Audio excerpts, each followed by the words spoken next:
Okay, I have a few things at the top today, so please be patient with me. This morning, the president convened the Major Economies Forum to galvanize global leaders into taking strong action against the climate crisis for the fourth time since taking office. We know that to tackle the current climate crisis, we need strong global ambition and stronger global action. That is why we continue to call on the world's largest economies who have the means and resources to implement green solutions to come together and discuss how we can collectively take steps to address this challenge.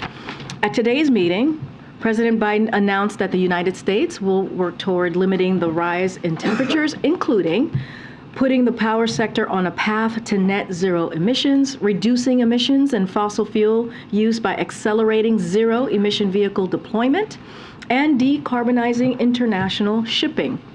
The president also announced significant new steps the United States is taking to support developing countries in taking stronger climate action, including providing $1 billion to the Green Climate Fund and requesting $500 million over the next 5 years from Congress for the Amazon Fund and related activities. And tomorrow, ahead of Earth Day, President Biden will announce additional actions to advance environmental justice and protect communities from the health and environmental impacts of climate change. He'll also highlight how Speaker McCarthy's extreme MAGA agenda would be a disaster for American families, killing all the manufacturing jobs created thanks to the Inflation Reduction Act, letting China outcompete us by us building the future of clean energy, and making it easier for big corporations to pollute the air that we breathe. We'll have more to share on tomorrow's event soon, but while I'm on the topic of Speaker McCarthy, I have more to say. As you all know, yesterday, Speaker McCarthy unveiled his plan to cut benefits for American veterans and take a 2x4 to America's manufacturing resurgence. Not only would the Speaker's proposal cut funding for our veterans, it would repeal the Inflation Reduction Act's investment in manufacturing in clean energy, investments that have created 100,000 manufacturing jobs, many of them in Republican-led states and congressional districts. The Speaker's plan raises crucial questions for dozens of House Republicans. Will they vote to kill manufacturing jobs in their own home districts and reverse the reshoring of manufacturing from China? And will they vote to cut benefits for veterans in their own districts? Will Congresswoman Majority Taylor Greene vote to eliminate the investments helping to create 2,500 solar manufacturing jobs in her district? Will Congressman Mike Carey risk the more than 2,000 electrical vehicle investment related jobs coming to his district? Which Republican members of Congress will back McCarthy's plan to cut benefits to veterans in their districts? President Biden has fought to create American manufacturing jobs and ensure our veterans get the respect and the benefits they earned, and he'll keep fighting for them. Even as Republicans in Congress put forward these proposals to cut jobs and benefits so the super wealthy and big corporations can enjoy a tax welfare. Now, on the other side of Capitol Hill this afternoon, Acting Secretary Julie Su had her hearing in front of the Senate Help Committee. We are working hard for every vote and feel confident about Julie's confirmation. She has a proven track record of working across the aisle, sitting down with the business community and organized labor, and delivering strong results for the American economy. That's why Julie was unanimously supported in her confirmation vote as Deputy Secretary of Labor by all Senate Democrats. And that's why Julie's nomination has been endorsed by a range of business groups, from Small Business Majority to the LA Chambers of Commerce, and labor leaders from the United Mine Workers to NABTU and Luna to IBEW. She served as Secretary Walsh's right hand for the last 2 years as they helped produce historic job growth and built strong relationships with both unions and employers as well. I also want to say a word about the decision yesterday made by the Florida Board of Education to expand the state's dystopian Don't Say Gay law. As this measure takes effect, it will prohibit all students up to seniors in high school from learning about or discussing LGBTQI+ people in the classrooms. Teachers in Florida have already faced the devastating consequences of the existing law. Under threat of having their licenses revoked, gay teachers have been forced to take down pictures of their spouses from their desks and censor their classroom materials.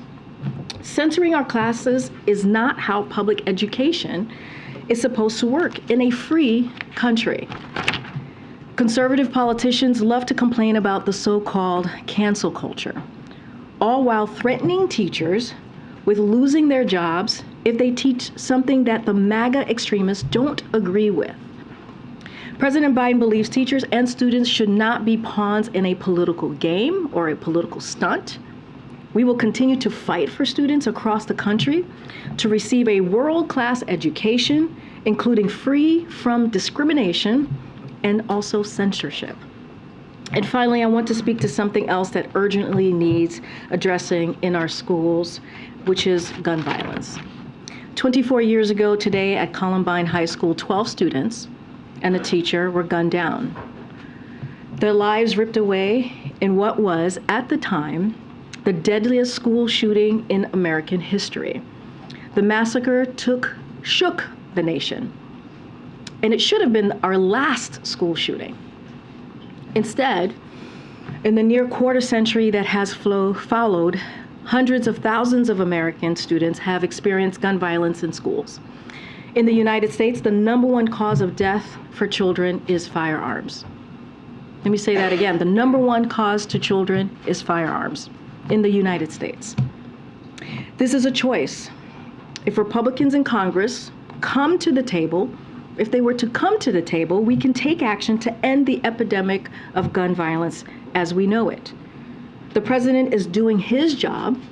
He enacted the most significant gun safety legislation in nearly 30 years, and he has accomplished more through executive action to reduce gun violence than any other president in history. State legislators are doing their jobs. Yesterday, we saw in the state of Washington, legislature passed an assault weapons ban. Common sense measures are advancing in states such as Colorado and Michigan. Congress must do its job. Ban assault weapons and high-capacity magazine, require safe storage of firearms, require background checks for all gun sales, eliminate gun manufacturers' immunity for liability. We must move this country forward so that tragedies such as Columbine are forced into history books forever, and our nation's children can live without threat or fear of gun violence. All right, finally, thank you for your patience and bearing with me. I would like to welcome Admiral Kirby, an NSC colleague, to the podium. He's going to preview the President's bilat today with President Petro of Colombia and answer any other foreign policy questions that you may have. Admiral, the podium is yours. Good afternoon, everybody. As Karine mentioned, President Biden's looking forward now to welcoming President Petro of Colombia to the White House this afternoon, in fact, just about an hour from now. Colombia, I think, as you know, is a country the President has often referred to as the keystone to the region, because it is a country that is emblematic of the optimism and the potential of the Americas, and one that has over more than 3 decades been characterized by strong bipartisan support here in the United States. The United States-Colombia relationship is a true partnership that spans trade, where we actually remain Colombia's largest trade and investment partner, but covers a wide spectrum of other issues that address our shared regional migration challenge, combating transnational criminal organizations, trafficking drugs, and, of course, people. We are aligned in our ambition to address climate change, and we're working closely with Colombia to expand private sector investment in renewable energy. The United States is proud to support implementation of the ethnic chapter of the 2016 peace accord between the Colombian government and the Revolutionary Armed Forces of Colombia, otherwise known as the FARC.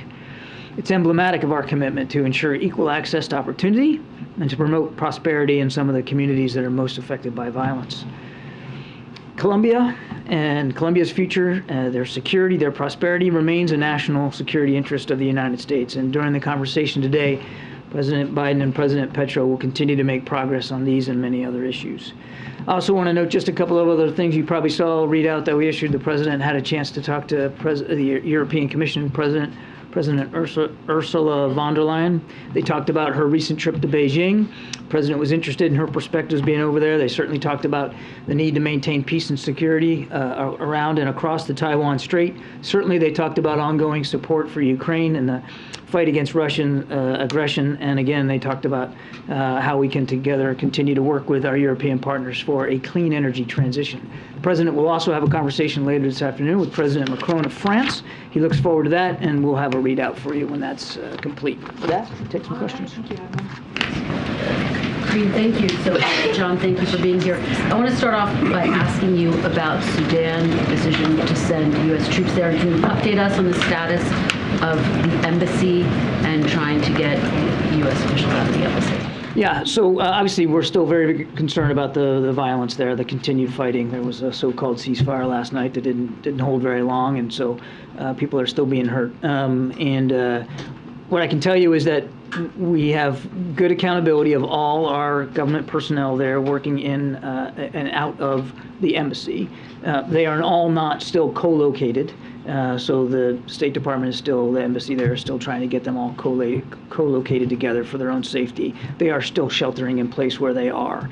And as you probably saw, the Pentagon did announce that they are moving forward to pre-position some military forces and capabilities nearby just for contingency purposes in case they would be needed for any kind of evacuation. But again, no decision has been made on that. The focus right now is on urging both sides to stop this violence, to abide by a ceasefire, to allow humanitarian aid to get to people that need it. I mean, there's already shortages of food. There's concern over shortages of medicine and water. The situation is dire in Khartoum, and we continue to urge both sides now to stop this violence. What is the timeline for making a final decision, and are sanctions on the table against these rival factions? I won't get ahead of any sanctions decisions. I mean, we'll always look at a range of tools and capabilities that we have to try to compel both sides here to stop this violence.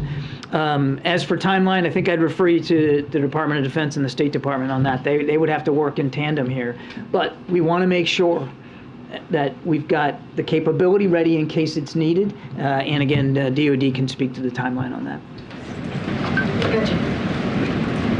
Thank you. Thank you, Karine. And it's too early to point to Mr. Ali. You're not used to getting the second question, huh? Usually you do very end part. Thank you so much. Shine, my friend, shine. Yeah. Thank you, Karine, and thank you, John. I have a couple of questions. South Korean President Yoon announced that South Korea would provide military aid to Ukraine if Russia launched a massive attack on the Ukrainians. How does the U.S. evaluate this? And I follow up that. We would certainly let President Yoon speak to his comments and to whatever aid and assistance South Korea would want to give to Ukraine. We're grateful for the support that South Korea has already provided Ukraine in the tune of $100 million of humanitarian assistance. And of course, they've been very vocal in supporting Ukraine, and they've been very vocal in speaking out against Russia's aggression. We're grateful for that. They're a terrific ally, terrific friend. And as I think you know, we're very excited to be welcoming President Yoon to Washington, D.C. next week for an official state visit, where I have absolutely no doubt that they will talk about a range of challenges, not just in the Indo-Pacific, but across Europe and in Ukraine. Meanwhile, Russian Kremlin spokesman said that it will provide weapons to North Korea and warned that South Korea would pay the price. How do you view Russia's threat of retaliation against South Korea? Yeah, look, I've seen those comments. I'll let Mr. Peskov speak for himself and speak for Vladimir Putin in the Kremlin here. I would just remind that we have a treaty alliance with South Korea. We take that commitment very, very seriously, and I'd leave it at that. Go ahead, Nancy. Thanks, John, so much for doing this. The U.S. has a lot of recent experience extracting embassy personnel both in Kabul and in Kyiv. How does this situation differ, or how similar is it to those? And what lessons has the U.S. learned from those experiences that can be applied here if necessary? Well, I think just my answer to Kristen, I mean, if you might recall back in the a couple of months before the evacuation out of Kabul, the president ordered the pre-positioning of military forces nearby so that they could be ready. And they were actually able to get onto the Karzai International Airport within 48 hours, and within 72 hours basically had control of it. Pre-positioning forces is not a new idea for the U.S. military, so that they can be ready. You want to be as close as you can get so that you can close down that time and space factor. It's a physics problem at that point, so you can be there as quick as possible. So certainly this is an outgrowth of things we've learned over the last year and a half, but it's also not something that the military is not used to doing. It sounds also like it's an incredibly dangerous environment for anyone to drive around and be outside. Why the decision not to potentially provide military assistance to U.S. citizens who might need to flee Sudan, and only direct that potential help to embassy personnel? The focus right now is making sure that we've just got, let's not get ahead of where we are. Focus right now is just to pre-position military forces nearby in the region in case they're needed. No decision has been made to evacuate anybody. And what we said early on was that we advised Americans not to travel to Khartoum, not to travel to Sudan, and we made it clear that they should be making their way out of the country.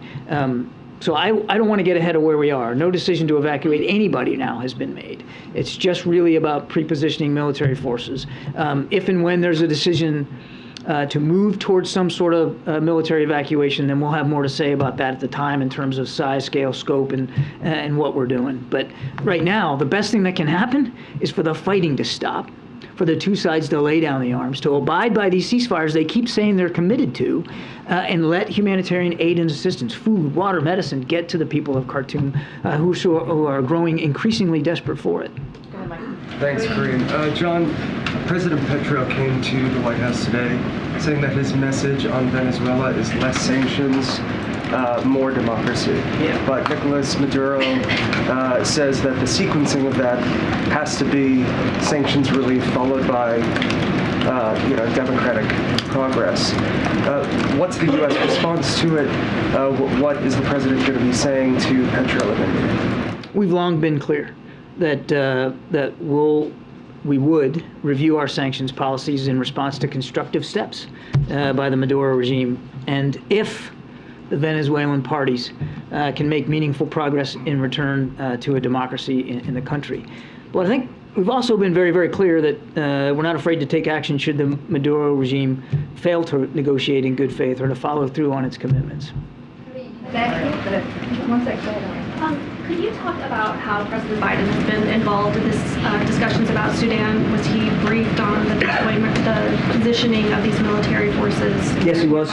He's been obviously following this very, very closely, the events in Khartoum and in Sudan. He has been in touch with his national security team regularly since the violence started, and he authorized the military to move forward with pre-positioning forces and to develop options in case, and I want to stress right now, in case there's a need for an evacuation. And when did he authorize that, today or yesterday?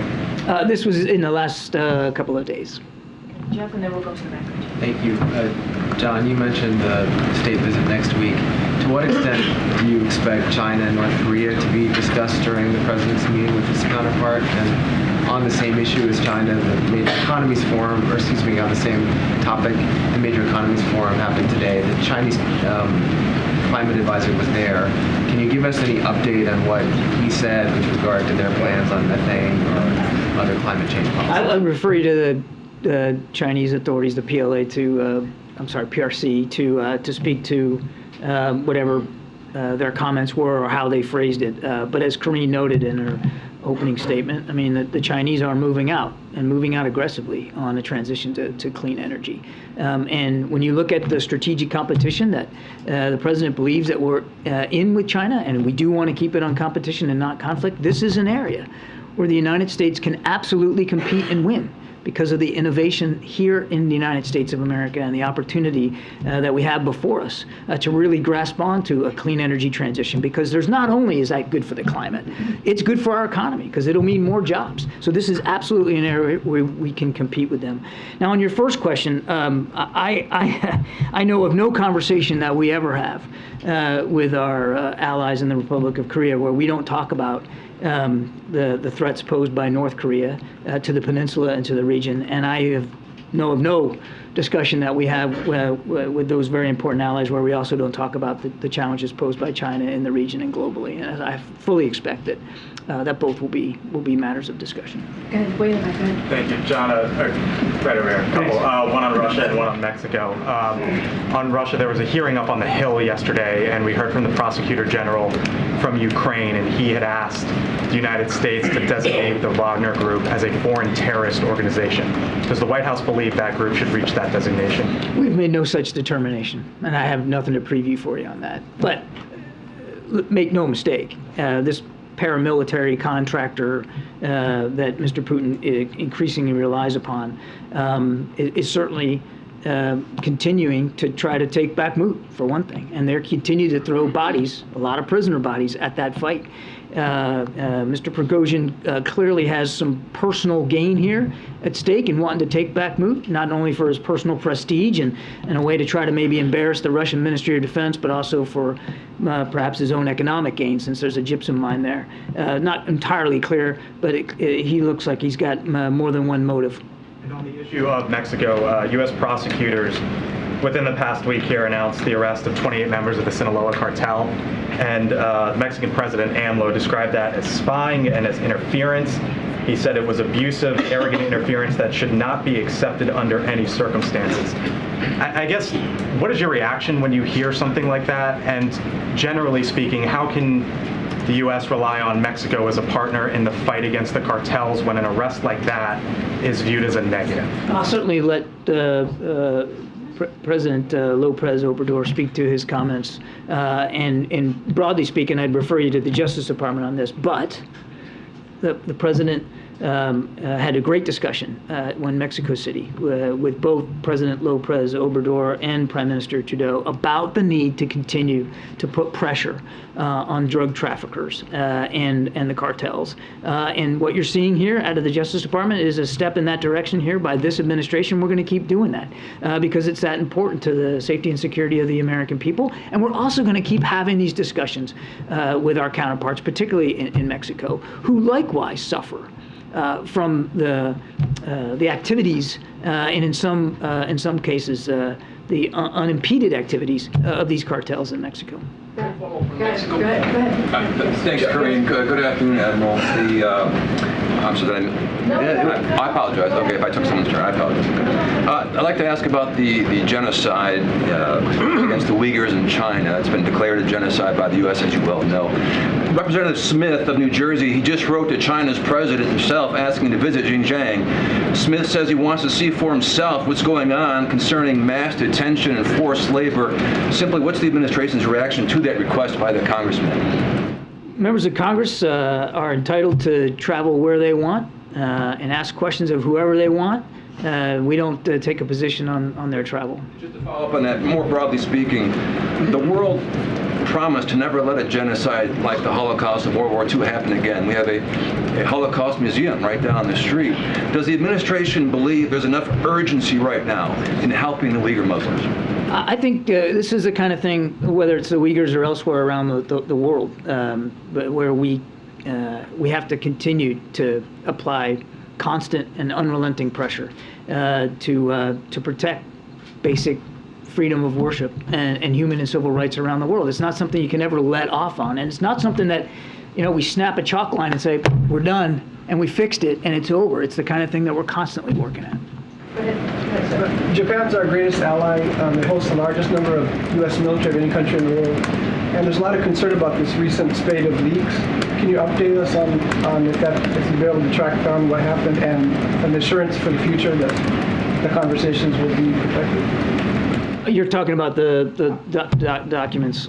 Look, again, there's criminal investigation going on by the Justice Department. You've seen the work out of the Pentagon to already restrict some access, and the president has asked state Department of Defense and the intel community to take a broad review of security protocols, practices, and procedures to make sure that they are appropriate and that we're not missing something that we should have caught. But I don't want to get into speculating about what happened here. All I can tell you is we're taking this seriously, and across the interagency, we're taking steps to make sure that the protocols and procedures are appropriate. I know we keep bringing this up, but for the people that we left behind, for example, there's a man, Ashir Askaria, he's an Assyrian. It's been 2 years. His family still hasn't been able to get out.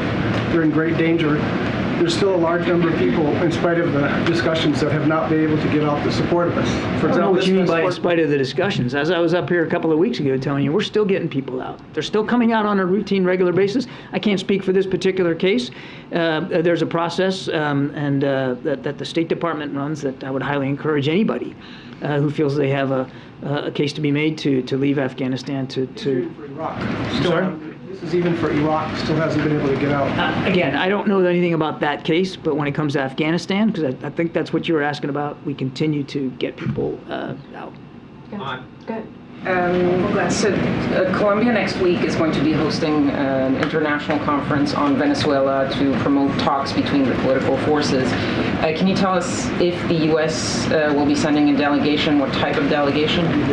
Yeah, well, look, we fully support this international process, as you know, and we certainly welcome the fact that Colombia is hosting it this time around. I don't have a delegation to announce or speak to today. Follow up on the question about sanctions on Venezuela. Are there any concrete conditions or steps that would, for the U.S., warrant those easing? What are you expecting? Is there something that you have communicated that would lead to an easing of sanctions? Without getting into like a specific menu here, I go back to what I said before. We want to see concrete steps taken by the Maduro regime to make good on its commitments to negotiate in good faith and to help transition to a democracy that all Venezuelans deserve. We have in one case, I think you remember, there was sanctions relief provided with respect to Chevron down in Venezuela, and that was indicative of, again, our view that some steps had been taken by the Maduro regime. We'd like to see more, but I don't think it would be helpful for me to sit here and give you, what the cafeteria list is of all of those things. I mean, again, we just in general want to see the regime move here in the right direction. On Sudan, and thank you, Karine. On Sudan, beyond an immediate ceasefire, obviously, what is the U.S. objective? What's the preference once the hostilities, if the hostilities end? Our preference is to see the democratically elected civilian authorities govern Sudan, and the Sudanese armed forces. General Burhan says he supports that. So we would continue to urge him to move in that direction, to stop this fighting and seek the civilian authority. Is the U.S. providing any sort of support or anything to either side? No. Two more questions. John, just given the fact that the American convoy came under the fire earlier this week, is it the sense here that the Americans were targeted? There's no indication that either side is deliberately going after or trying to hurt or target Americans. I can't speak exactly to what happened in that instance. It's true that some vehicles of ours came under fire, but it's not clear that the people firing at them knew that it was a U.S. convoy. And again, there's no indications that Americans are being specifically targeted, but it's obviously a dangerous situation. And that's a good example of how, even if there's not a deliberate targeting, that somebody could still get hurt or killed, which is why we want these ceasefires to be observed. We want the violence to stop. We want civilian authorities to be seated so that the people of Sudan can have and particularly the people who live in Khartoum, can have a peaceful future. In the back. Thank you so much, John. I think that was me. That's okay. Taking everyone's questions. Sorry. I've got a follow-up on today's bilat and then a Russia-China question. First of all, can the two leaders reconcile their different approaches on the war on drugs? Can the two leaders reconcile their different approaches on the war on drugs in today's bilateral? And can you tell us a little bit about how they might go about doing that? And then you said earlier that we're not afraid to take action should the Maduro regime fail to negotiate in good faith. Can you tell us what actions you might take? All I'll tell you is that we'll continue to hold any actor that engages in corruption, violates U.S. laws, abuses human rights in Venezuela. We're going to hold them accountable. But I don't have I wouldn't give you a specific list there. And as for you called it the war on drugs, this effort to go after drug trafficking. I mean, both President Petro and President Biden agree it's an issue, agree it's a challenge, and they're looking forward to having that discussion today. I fully expect that climate, drugs, and certainly migration will be three big topics that they talk about today. On Russia and China, the two militaries just recently said that they were going to strengthen strategic cooperation. And we're seeing reports that China is expanding its nuclear weapons arsenal with help from Russia. So is the U.S. concerned about these increasing ties between these two countries? And will the U.S. respond by expanding its own nuclear arsenal? I'm not going to talk about the nuclear arsenal one way or the other here today. We're very comfortable and confident that we can continue to protect and defend our national security across a range of capabilities. And you can look at the defense budget and see for yourself that nuclear modernization is something we're heavily invested in, and we know we got to continue to work on that. As for their relationship, we've spoken about this before too. These are obviously two countries that share opposite values than the United States and our partners and allies do in terms of the international order, in terms of peace and stability around the world. They want to challenge that order. They want to undermine that order. They want to rewrite the rules for themselves. And as the president has said, we've got to consider this a strategic competition, and it's a competition that we can win. Okay, we have to do the last question. Thank you. John, just a quick follow-up on Sudan, and I've got two questions. First, what exactly is so you said that we don't know for sure what their motivations were, fine, but what are we doing to assure that in the future any belligerents think 30 times before attacking a U.S. convoy? Again, I don't want to talk about that particular issue too much because I don't know exactly how it transpired. We have communicated to both sides directly through diplomatic channels that this violence has got to stop. That we need a ceasefire that everybody can observe so that the people of Khartoum can move on and we can get a civilian authority seated. That's the focus. Okay, my second question I'm going to kick over to Brian. What? Oh, thanks. Hi, John. Hi. I guess I'll just follow up on the leaks. I'd like to drill down a little bit on that. You said you were going to take a look at the protocols that led to that particular person getting the information. Is that include possibility of sanctioning those who allowed him to get this information in the first place? Is that under consideration? Because what I hear out of defense is that, look, you're going to make a scapegoat out of the 21-year-old, and whoever made the decision is going to get away with it. Right. Well, let's be clear. What I said was that the president wanted the intel community, DOD, and the State Department to take a broad view of security protocols and practices writ large, not necessarily with respect to this particular case. I think you heard that the Secretary of the Air Force has already ordered a specific Air Force review into the unit to which that individual was assigned, and I certainly would let the Air Force speak to that more specifically. That's really for them. But do you think that will be part of? Do you anticipate? Again, I think you really got to talk to the Air Force, Brian. I mean, they're taking a look at that particular unit, and that's really for them to speak to. But the president's direction to the interagency was take a wide look at protocols and procedures for security classification. Thanks, John. Thanks, Admiral. Sorry, guys. We tried to take as many questions as possible, but we're running out of time. Go ahead. Hi. Senator Joe Manchin is calling on the president to negotiate with Speaker McCarthy, accusing him of a deficiency of leadership. What is your response to those comments from Senator Manchin? And is your point with the president's unwillingness to negotiate becomes unsustainable? So as you know, we have a strong and productive relationship with Senator Manchin. He's someone that the president has been able to pass some historic pieces of legislation because of the help of Senator Manchin. So again, they have a strong relationship. The president's message is pretty simple and has been. It has been very simple this past several weeks, several months. The way to have a real negotiation on the budget is for House Republicans to take threats of default when it comes to the economy and what it could potentially do to the economy off the table. We've been very clear about that. He's put forward his budget. The president has said, here's my budget. He was very clear. He showed his values.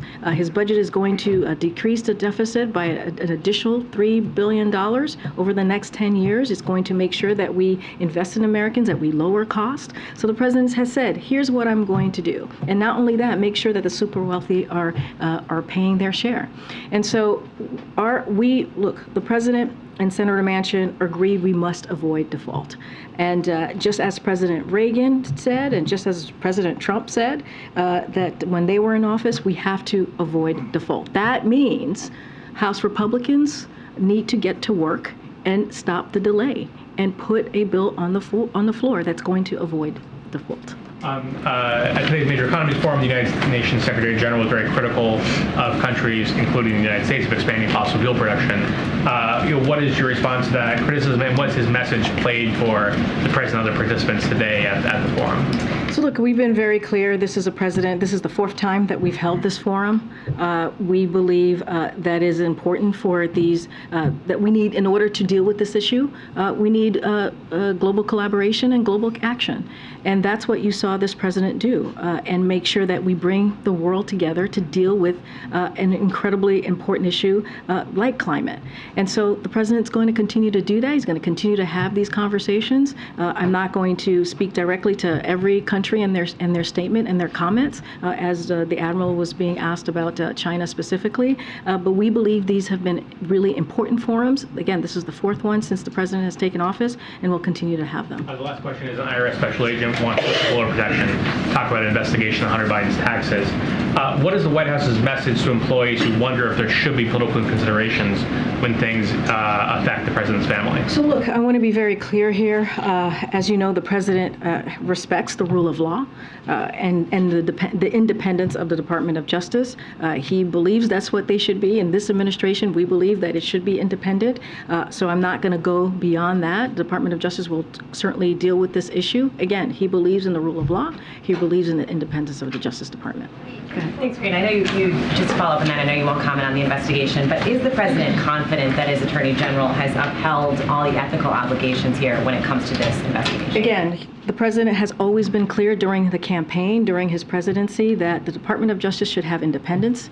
They should not be politicized, and they should be able to do their job independently, essentially. And so I'll leave it to them. I'll leave it to the Department of Justice to make their decision to move forward with this particular case. We're just not going to comment from here. I know actually my colleagues from the White House counsel's office actually put out a statement on this and addressed this more specifically. But again, I would refer to the Department of Justice or anything else. On the debt limit, what will it take for the president to sit down and have a face-to-face conversation with House Speaker McCarthy at this point to try to hash out some of this? So look, I've been very clear when it comes to the debt ceiling. Sorry, there's something flying around.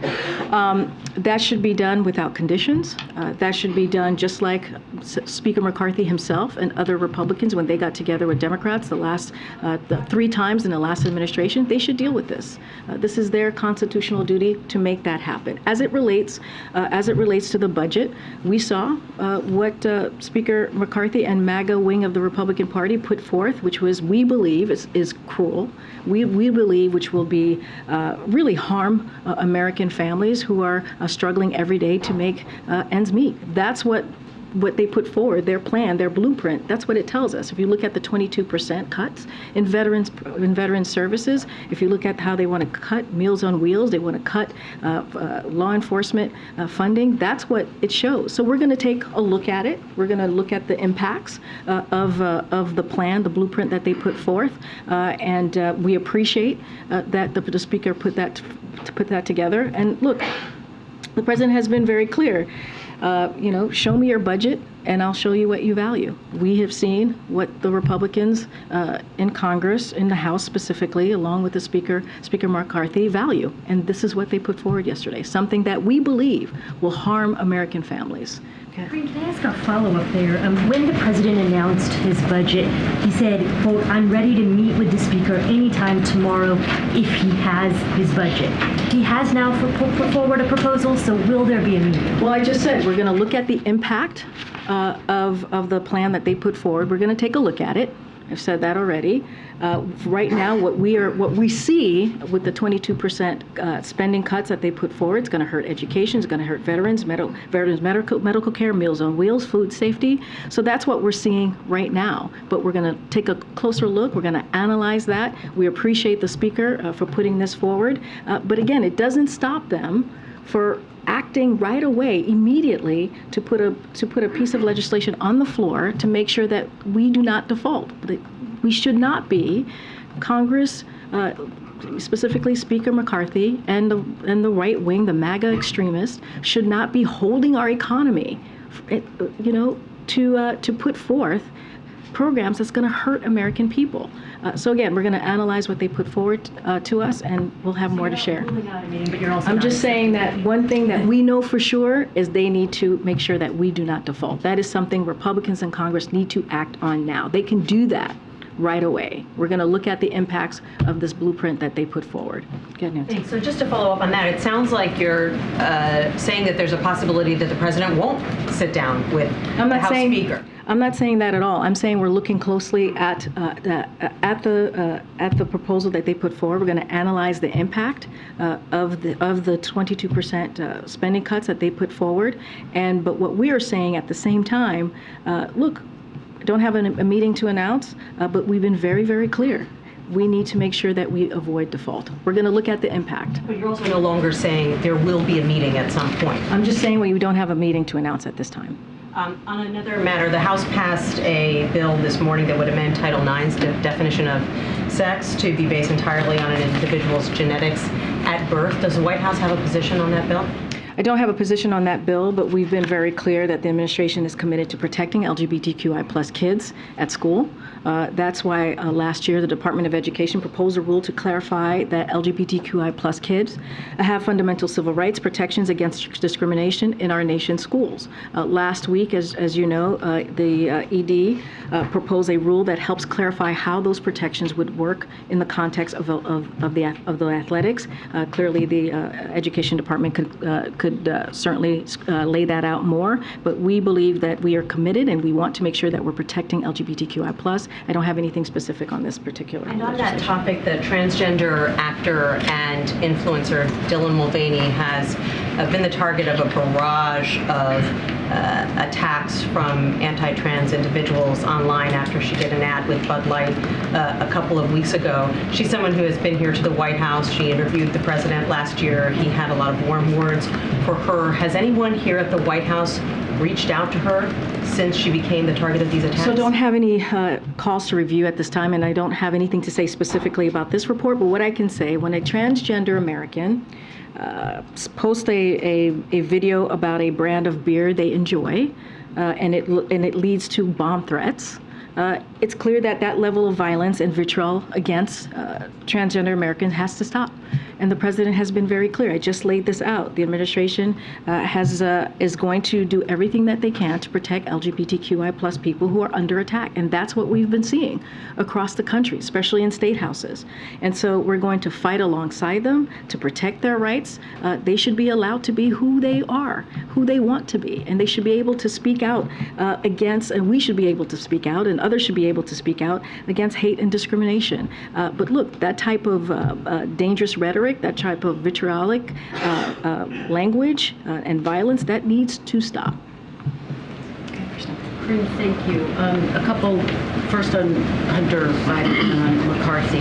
Just to be very clear, for the sake of transparency, which the president says he values, does the White House support giving this IRS agent whistleblower protection? For the state of transparency, and so that we do not politicize any of this, the president has been very clear that this is something for the Department of Justice, which is independent, and we have been very clear since the campaign that this is something that they need to speak to, and that's why we refer you to the Department of Justice. We're just not going to speak about it from here. Can I just have you respond to some Republicans, though, who suggest that the fact that the IRS agent is seeking whistleblower status could show that the administration is slow walking or somehow obstructing justice? We're letting Department of Justice handle this.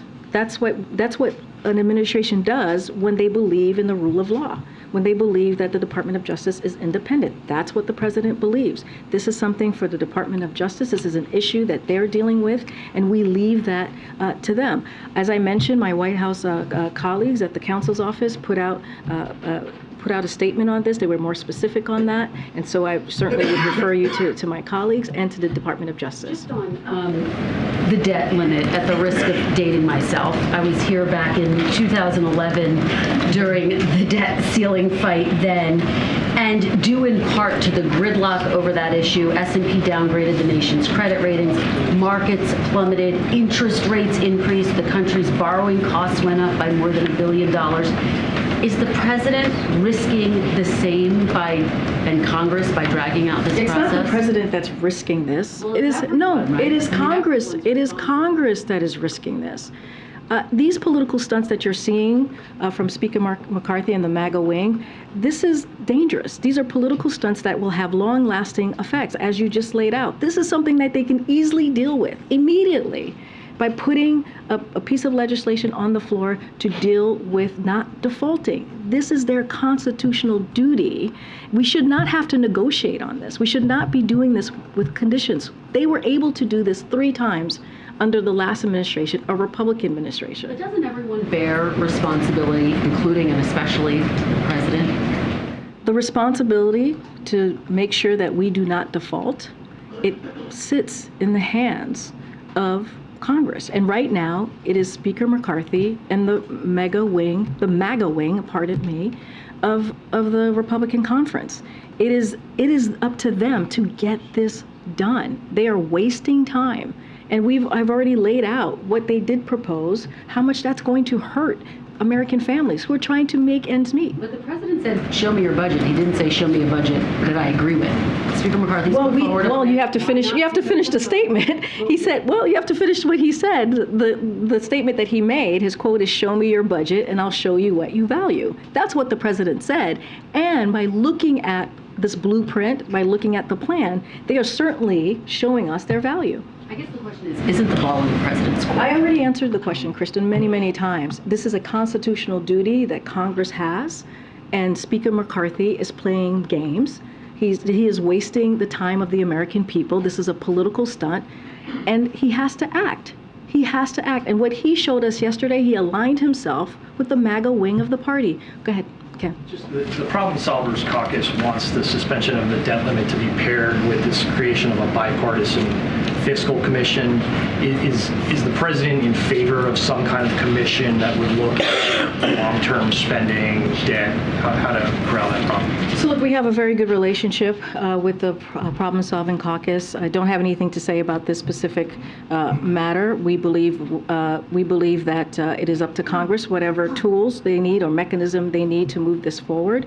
But again, I'm just not going to comment on any specific mechanism. And then just on the call with Macron that you mentioned at the top, do you have a rundown of what they're going to talk about? And is this in response to some of Macron's comments earlier in the month about Taiwan and China? So I don't have anything else to add to the readout. There was a readout, and so I will share that the president will have the opportunity to speak with the President Macron later today. So there will be a readout, but I'm just not going to go get ahead of that conversation and what may be discussed. I'll try to go to the back. Go ahead, Phil, in the back. Thank you so much. On guns, following the recent tragedies, there is a renewed debate about so-called stand your ground laws? Quite a number of experts and activists say that these laws actually promote violence, fuel gun violence. So what's the administration take on this? So what our take on this is that Congress needs to act. I laid out at the top of the briefing what we have seen state houses do in some states who have taken action in banning assault weapons, which we lift up and we appreciate. But now we need to see congressional members, Republican congressional members, take action. We need to see them put forth common sense laws when it relates to guns. And so we need to see that type of reform. We need to stop what we're seeing, this epidemic of gun violence across our country, in our schools, in our churches, in grocery stores. We have to do everything that we can to stop. This is a president who's taken action over and over again.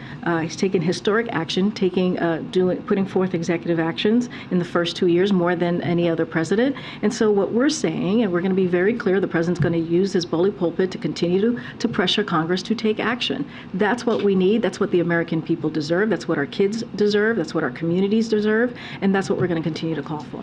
I'm going to continue to go back. Go ahead, Phil. Thank you. I've got two quick questions. The president ended the COVID emergency earlier this month, and one of the things that House Republicans are calling for is for some of the unspent pandemic emergency funding to be clawed back. With the president, I know he has a reputation during the Obama administration as being the sheriff when it comes to rooting out waste, fraud, and abuse. Would he at least be interested in reviewing whether there is some of that money that could be returned to Treasury? I mean, look, here's the thing. What the president has been able to do in this first 2 years of this administration is deal with a pandemic, a once-in-a-generation pandemic, by putting forth a comprehensive plan.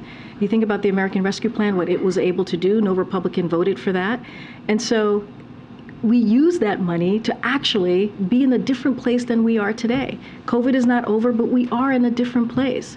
And so it is bizarre after the progress that we have seen for Republicans to be asking this. But the president, when he came in, nothing was being done. He made sure that the economy came back in a way that we haven't seen in some time by making sure we created more than 12 million jobs. He made sure that people had shots in arms. He made sure that we were to come out of this pandemic. Again, COVID is not over, but we are certainly in a different place than we have been before because of what the president has done and the action that he took. And so to claw back money after having the successes that we have seen because of this president's action, it just doesn't make sense to me. I got to keep going. Go ahead. This week. Go ahead. Wanted to follow up on the White House's proposal to mandate that 2/3 of all passenger vehicles by the year of 2032 be electric. It's a lot of batteries, obviously. So does the administration have a concrete plan to ensure that those raw materials for these new EVs, either through federal support or some type of motivation for the private sector, that those EVs don't end up coming from China and we don't become dependent on a foreign power that might not be friendly to us? So here's what I can say. Every step that the president has taken is to build more here in America. That's every step that he's taken.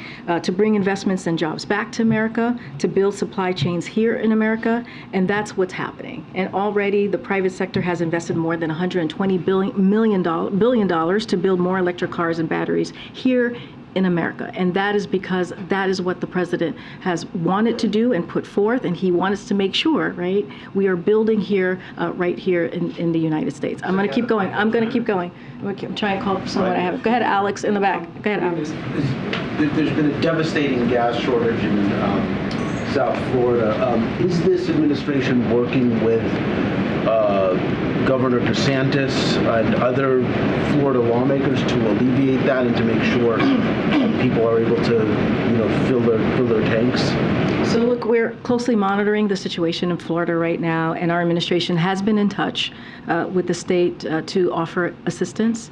The EPA is quickly processing a request it received from the state today to expand the available supply of gas in the region, and so we stand ready to do the same for any additional request assistance that comes from the states or that the state makes. And so again, we are monitoring, we are offering assistance, and then let me just continue to go around. Go ahead. You've been talking about the president and McCarthy meeting, but are there conversations taking place at this point between White House staff and House leadership staff, House Republican leadership So staff? I've said this before. We have been in constant communication. That is still continuing. We have been in constant communication at the president's direction with House leadership from many weeks now, for months now, and so of course that's continuing. Any reaction to the SpaceX Starship rocket that exploded after launch today? So I saw those reports. I don't have a reaction at this time. Senator Durbin has said that they're going to ask Chief Justice John Roberts to come testify about judicial ethics. Does the White House think that that would be a useful thing for the justice to go do? I'm going to leave that to Congress to deal with. We're just not going to comment from here. And then, top donors from the president's 2020 campaign have been invited to D.C. to meet with him next week. As it seems a campaign decision is approaching at some time, can you kind of lay out how the president plans to separate his role as a political candidate versus his day job here? So first, I'm not going to comment on 2024 or potential plans or whatever is going to happen in 2024. As you know, we follow the Hatch Act here in this administration. What I will say is that any announcement or anything that is related to 2024 certainly will not come from here. Go ahead, Michael. Back on the budget, one of the items that House Republicans are pushing is to take back this $80 billion that has been marked for the IRS. I'm just wondering how important this is to the president. I know he's talked about it, but how important is it to him? Is it something that he'd be willing to give up to get a budget deal? So again, we're going to look at the impacts of this blueprint, this plan that Speaker McCarthy and MAGA Republicans put forth. Not going to speak to specific items in their plan. What I can say more broadly, the 22% spending cuts is going to hurt American families. Think about veterans, you think about Meals on Wheels, you think about education, you think about law enforcement. That's going to hurt everyday families who are trying to make ends meet. Not going to go into piecemeal of the plan. Again, we're going to take a look at it and see what the impacts of it will be to the American people. I know we have to wrap. Okay, I'll be back tomorrow. Thanks, everybody. Just invite the president to join us.